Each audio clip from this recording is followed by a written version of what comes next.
Hi everyone, it's Alexis Wolf. We are going to start a new book. It's actually not new, but it is a new one that we're going to start. So I just finished Extinguishing the Inferno of Anger.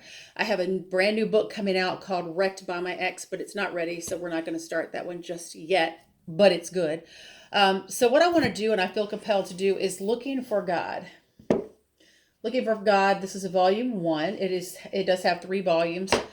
It used to be one big, really, I don't know, maybe that big. It was a really big book.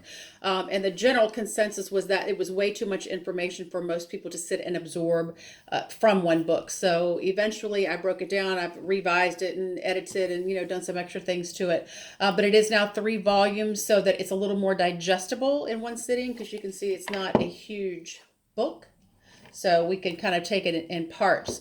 So this is what I call my how-to book. How do we walk in patience? How do we walk in long suffering? How do we walk in self-discipline? What does self-discipline look like?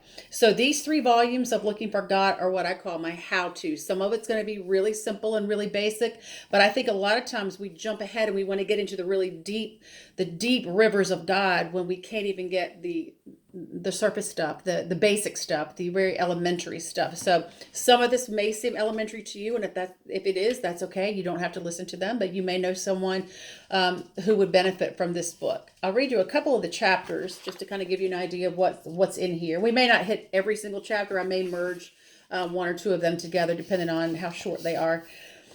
Chapter 1, what is true worship? And for me, growing up in a standard denominational church, I knew how to worship in one way. Like this is how the independent Baptists do it. I have since been in Pentecostal, and I think I have not Presbyterian. I've been in Pentecostal, Lutheran, some Episcopalian churches, Methodist.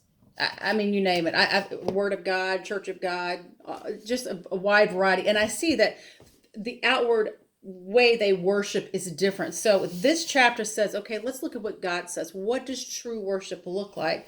And I think some people will be amazed that it's not one particular way, but it's the heart of the matter. Moving on before I jump ahead. Chapter 2 is Holy Spirit leading. In chapter 3, the fear of the Lord.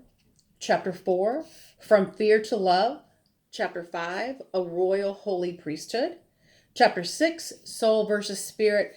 And there's quite a few others. One of them, it's actually chapter 7, obedience without understanding is bondage, which is my absolute favorite subject. And really, the corresponding chapters after that piggyback on obedience without understanding is bondage, because we often do the do's and don't do the don'ts. And I talk about that a lot, and I have throughout the years.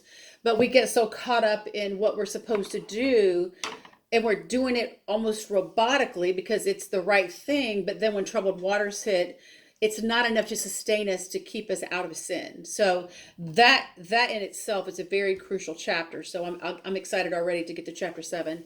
But that's what we're going to be looking at in the coming weeks. So again, it is Looking for God, starting with volume 1. You guys be blessed.